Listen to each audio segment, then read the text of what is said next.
முத்தமிழ் பயிற்சி மையம் தங்களை அன்புடன் வரவேற்கிறது. இந்த காணொளி அப்படின்னா பிரபுகளை பற்றிய தொடர் வகுப்பாக பார்க்க போகிறோம். அதில் முதலாவதாக நம்ம யாரை பார்க்குறோம் அப்படின்னா வாரன் ஹேஸ்டிங்ஸ் பிரபுவை பற்றி பார்க்க போகிறோம். இவருடைய காலங்கள் அப்படின்னா 1772 1785 வரை இவருடைய காலங்கள். ஸோ இதில் இவர் நம்ம ஏற்கனவே பார்த்தோம் பிளாசிவர் பக்சர், அதனுடைய தொடர்ச்சியாக அப்படின்னாக்கல நிர்வாக ரீதியாக பல சட்டங்களை கொண்டு வராங்க. அதில் முதன்மையானது அப்படின்னா ஒழுங்குமுறை சட்டம்.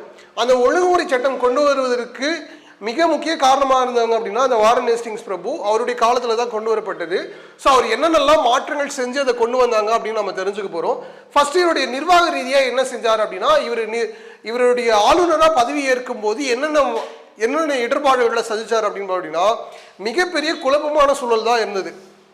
ஸோ அவருடைய நிர்வாகத்தில் மிகப்பெரிய குழப்பங்களாக நீடித்திருந்தது. இது எல்லாமே கலைந்தார் யார் அப்படின்னா வாரன் ஹேஸ்டிங்ஸ் பிரபு. அதில் நிர்வாக ரீதியாக முதல்ல என்ன செஞ்சார் அப்படின்னா இரட்டை ஆட்சி முறையை ஒழிச்சார். ராபர்ட் கிளைவால் கொண்டு வரப்பட்ட இரட்டை ஆட்சி முறை என்ன பண்ணுறாரு அப்படின்னா ஒழிக்கப்படுகிறது. ராபர்ட் கிளைவால் கொண்டு வரப்பட்ட இரட்டை ஆட்சி என்ன பண்ணுறாரு வாரன் ஹேஸ்டிங்ஸ் பிரபு ஒழிக்கிறாரு. வேற என்ன அப்படின்னா திவானி என்ற ஒரு புதிய பதவியை உருவாக்குறாரு. இந்த திவானி என்ன அப்படின்னாக்கல பஞ்சங்கள்ல இருக்குது, வரி வருவாய் பத்தலை, இதனால அப்படின்னா நிர்வாகத்தை நம்ம மாற்றுறோம் அப்படின்னு சொல்லி திவானி என்ற ஒரு புதிய பதவியை உருவாக்குறாரு. இதற்கு என்ன செய்ய அப்படின்னா வரி வசூல் செய்பவர் அப்படின்னு அர்த்தம். வரி வசூல் செய்பவர். நேரடியாக வரி வசூல் செய்யும் உரிமை யாருக்கு வழங்கப்படுகிறது அப்படின்னா மாவட்ட ஆட்சியருக்கு கொடுக்கப்படுகிறது. மாவட்ட ஆட்சியருக்கு என்ன பண்றாரு அப்படின்னா அந்த வரி வசூல் செய்யும் உரிமை என்ன பண்றாரு அப்படின்னா கொடுக்குறாங்க. சரி, வேற என்ன நிர்வாக ரீதியாக அவர் என்ன மாற்றங்கள் கொண்டு வராங்க அப்படின்னா ஆங்கிலேயர்கள் சார்பாக நவாப்பிற்கு வருடத்திற்கு 32 லட்சம் ஓய்வூதியமாக கொடுக்கப்பட்டிருந்தது.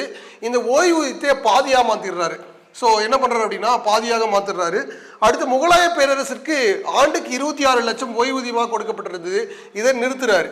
ஸோ என்னது நிறுத்துறாரு. இது மாதிரி நிர்வாக ரீதியாக மாத்துறாரு. வேற என்ன மாற்றங்கள் அப்படின்னா கருவூலம் முர்ஷிதாபாத்திலிருந்து கல்கத்தாவிற்கு இடமாற்றம் செய்யப்படுகிறது.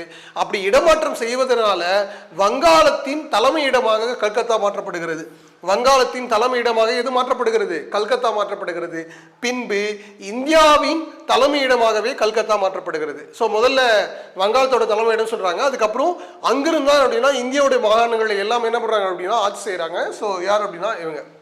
அடுத்து அந்த நில வருவாய் முறையில் என்ன மாற்றங்களை கொண்டு வராரு அப்படின்னு பார்ப்போம். அப்படின்னா நில வருவாய் முறையில் அப்படின்னா ஓராண்டுக்கு பதில், அதாவது இந்த குத்தகைக்கு விடுவாங்க இல்லையா, அதன் மூலம் பெறுகிற வருவாய் ஒரு வருடத்திற்கு பதிலாக 5 வருடங்களா மாற்றாரு. ஆனா இந்த 5 வருடங்கள் மாற்றுவதனால எல்லாராலும் அந்த தொகையை என்னது கட்ட முடியல. இதனால இந்த திட்டம் மிகப்பெரிய தோல்வி அடைகிறது. யாருக்கு அப்படின்னாக்கல வாரன் ஹேஸ்டிங்ஸ் பிரபுக்கு. சரி, நீதித்துறையில என்னென்ன மாற்றங்கள் செய்கிறார் அப்படின்னா நீதித்துறை இவருடைய காலத்துல மிகப்பெரிய ஊழல் நிறைந்ததாக இருக்கிறது. நவாப்பும் சரி மற்றவர்களும் செய்யறீங்க அப்படின்னா ஊழல் ஒரு சார்பா நடந்துகிறது. ஊழலை அதில் அதிகமாக பயன்படுத்துகிற மாதிரி இருக்குது. அதே போல தண்டனைகள் மிக கொடுமையானதாக இருந்ததாக சொல்லப்படுகிறது. இதுல மாற்றத்தை கொண்டு வரணும் அப்படின்னு விரும்பின வாரன் ஹேஸ்டிங்ஸ் பிரபு என்ன செய்யறாரு அப்படின்னா ஒவ்வொரு மாவட்டத்திலும் இருக்கக்கூடிய கலெக்டருக்கு உரிமையல் நீதிமன்றத்திற்கான அதிகாரத்தை கொடுக்குறாரு. உரிமையில் நீதிமன்ற நீதிபதிக்கான அதிகாரத்தை யாருக்கு கொடுக்குறாரு அப்படின்னா கலெக்டருக்கு கொடுக்குறாரு.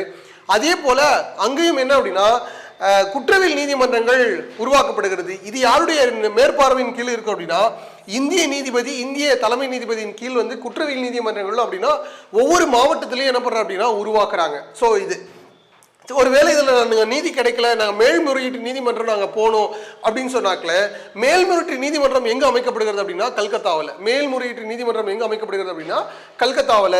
இங்கே மேல்முறையீட்டு நீதிமன்றங்கள் 2 வகையாக இருக்கு. ஒன்று என்ன அப்படின்னா உரிமையல் நீதிமன்றம், உரிமையல் மேல்முறையீட்டு நீதிமன்றம் அப்படின்னு இருக்கு.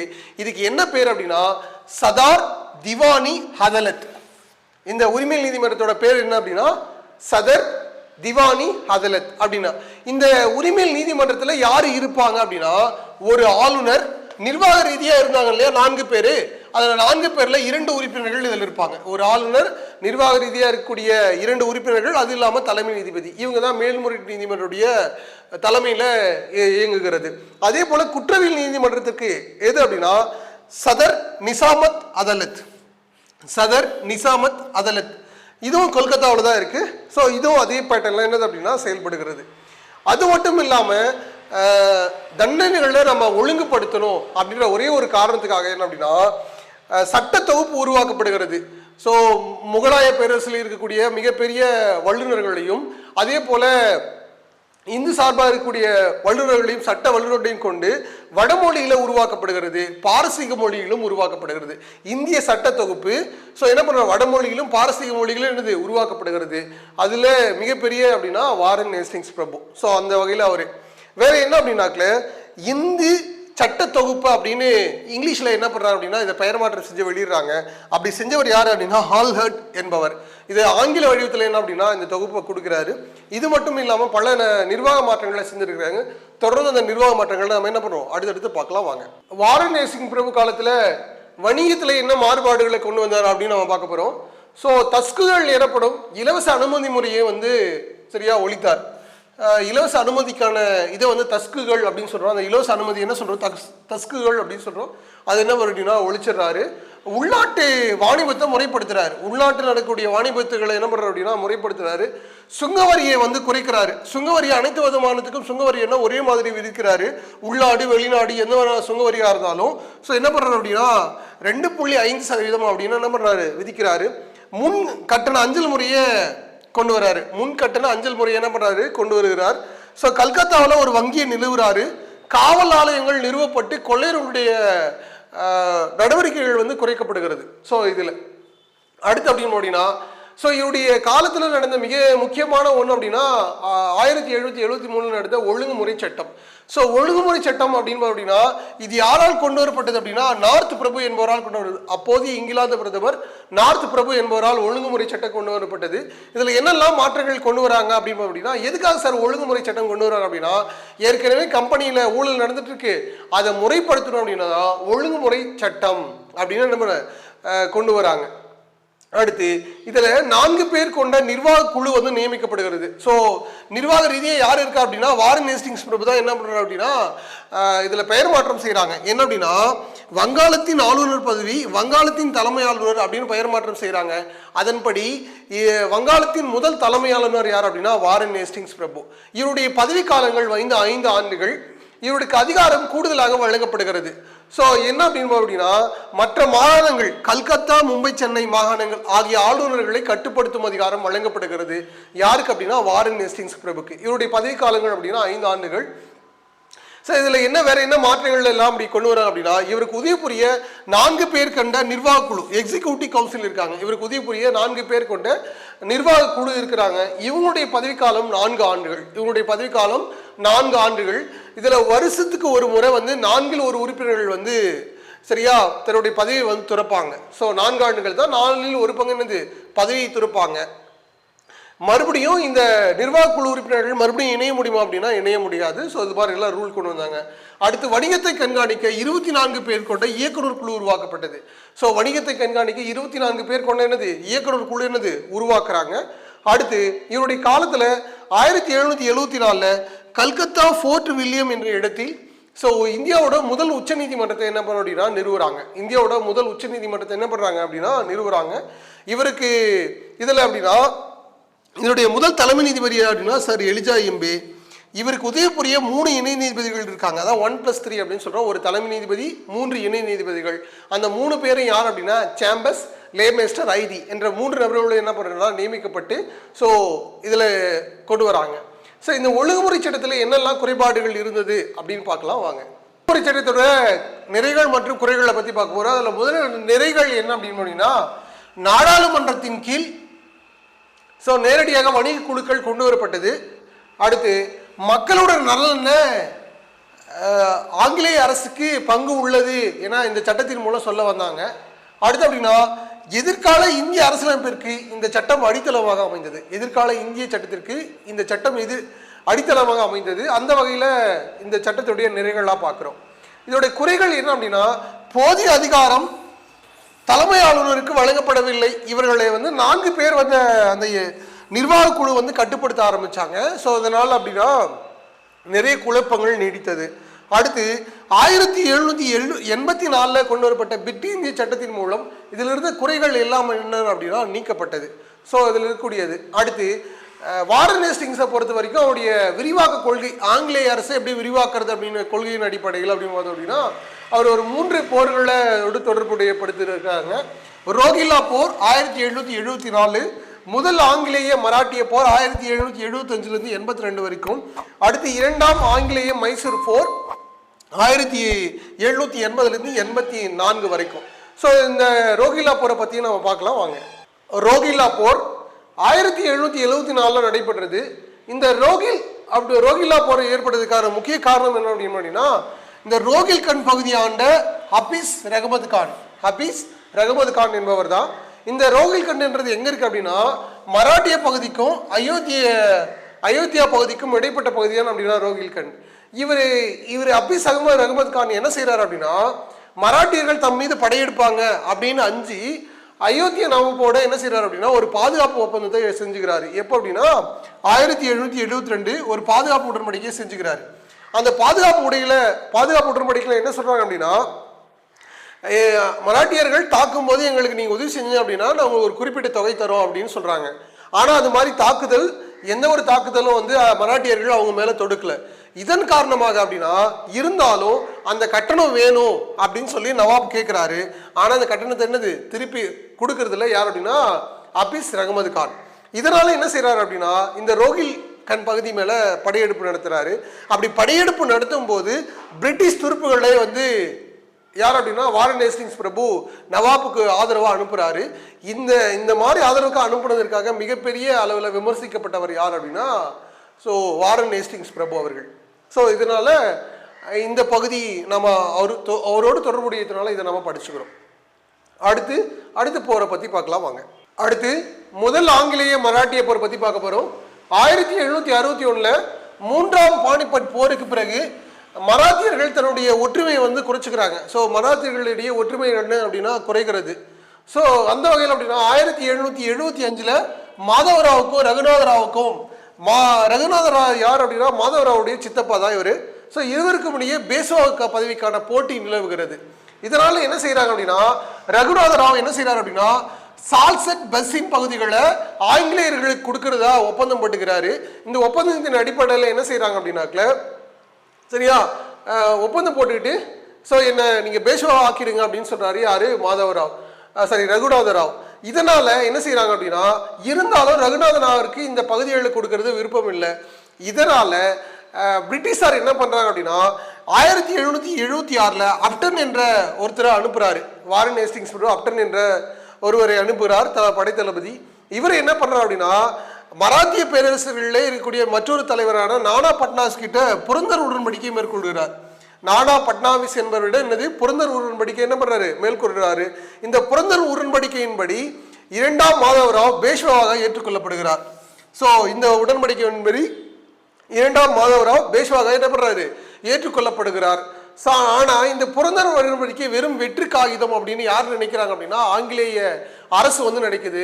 வாரன் ஹேஸ்டிங்ஸ் பிரபு அவ்வாறே நினைக்கிறாரு. ஸோ இதனால என்ன செய்யறாங்க அப்படின்னா 1781 பாப்ஹாம் என்ப ஒரு படைத்தளபதியை அனுப்புறாரு. இவர் என்ன செய்யறாரு அப்படின்னா மராட்டிய சிந்தியா என்பவர் அப்படின்னா போர் புரிஞ்சு குவாலியரை கைப்பற்றிடுறாரு.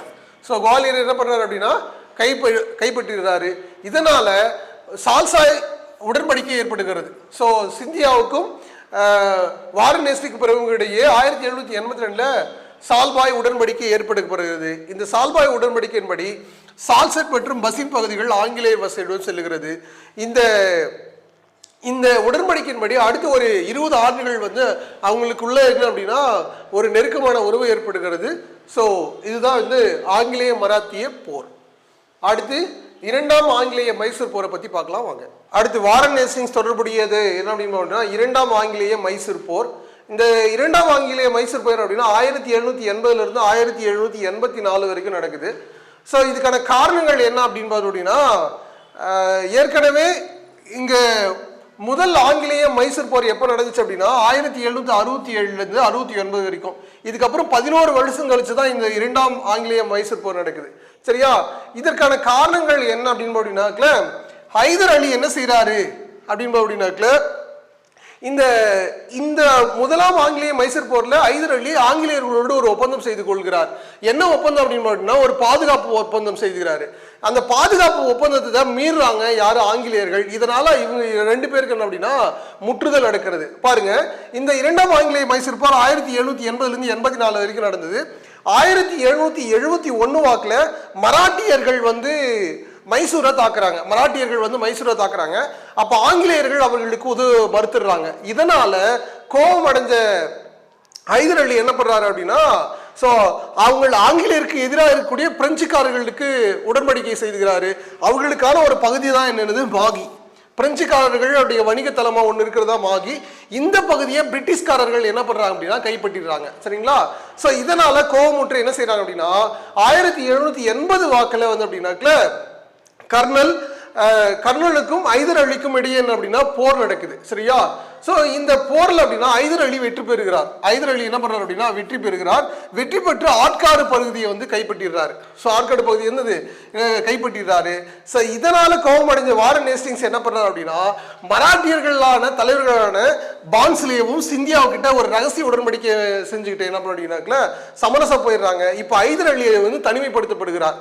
சோ ஏற்கனவே பிரெஞ்சுக்காரருடைய கூட்டிலிருந்து அவங்கள பிரிச்சாங்க. சோ அவங்களுடைய மோதல் இருக்குது. இதே போல மராட்டியர்களோடு என்னது யாரையும் கூட்டு சேர விடாம என்ன செய்யறாரு அப்படின்னா ஹைதர் அலியை தனிமைப்படுத்துறாங்க. இதனால 1781 சர் ஐயர்கூட் என்பவருக்கும் ஹைதர் அலிக்கும் இடையே அப்படின்னா போர் நடக்குது. இந்த போர்ல வந்து ஹைதர் அலி வந்து தோற்கடிக்கப்படுகிறாரு. ஐயர்கூட் என்ன பண்றாரு, வெற்றி எடுக்கப்படுறாரு. சோ எந்த இடத்துல அப்படின்னா பரங்கிப்பேட்டையில். சோ அந்த இடத்துல என்ன அப்படின்னா இந்த போர் நடக்குது. அதுக்கப்புறம் 1782 ஹைதர் அலி புற்றுநோயால் என்ன பண்றாரு அப்படின்னா இருந்துடுறாரு. சோ இதே இந்த நிலை வந்து அப்படியே தொடர்ந்து இருக்கிறது. 1784 மங்களூர் உடன்படிக்கையின்படி இந்த போர் வந்து முடிவுக்கு வருகிறது. உங்களுக்கு கொஸ்டின் என்னவா இருக்கலாம் அப்படின்னாக்கல, சோ ஆங்கிலேய மைசூர் போர் யாருக்கு இடையில நடந்ததுன்னு கேட்கலாம், அல்லது எந்த உடன்படிக்கையிலிருந்து முடிவுக்கு வந்தது அப்படின்னு கேட்கலாம். ஸோ ஹைதர் அலி எதனால இருந்தாரு, அவர் இருந்த ஆண்டு எது அப்படின்னு கேட்கலாம். ஸோ இதெல்லாம் முக்கியமான வினாக்கள்லாம் இருக்கும். இந்த நேரத்தில் யாரு இப்போ வந்து ஆங்கிலேய ஆளுநரா இருந்தாரு அப்படின்னு கேட்கலாம். யாரு, வாரன் ஹேஸ்டிங்ஸ் பிரபு. அவருடைய திறன் தான் வந்து மிக முக்கிய காரணமா இருக்கிறது. ஏன் அப்படின்னா ஹைதர் அலியுடைய கூட்டு இல்லாம ஸோ பான்ஸ்லேயும் சிந்தியாவையும் தனித்தனியா பிரிச்சு வைக்கிறாங்க. ஸோ அதெல்லாம் இவருடைய காலத்தில் மிக முக்கியமான நிகழ்வுகள். இந்த மைசூர் போர்களை பத்தி நம்ம தனியாவே 1 by 1 படிப்போம். இப்போதைக்கு நம்ம பிரபுகளை பத்தி பார்க்கறதுனால அவ்வளோ தொடர்புடைய காரணங்களை மட்டும் பார்த்துட்டு இருக்கோம். ஸோ இதற்கு அடுத்தபடியாக நம்ம எதை பார்க்க போறோம் அப்படின்னா வாரன் ஹேஸ்டிங்ஸ் காலத்தில் மிக முக்கியமானது பிட் இந்திய சட்டம். பிட் இந்திய சட்டத்தை பார்த்துக்கலாம் வாங்க. அடுத்து வாரன் ஹேஸ்டிங்ஸ் பிரபுவோட மிக முக்கியமான ஒன்று அப்படின்னா பிட் இந்திய சட்டம். அவருடைய காலத்தில் வந்த பிட் இந்திய சட்டம் இது 1784 கொண்டு வரப்பட்டது.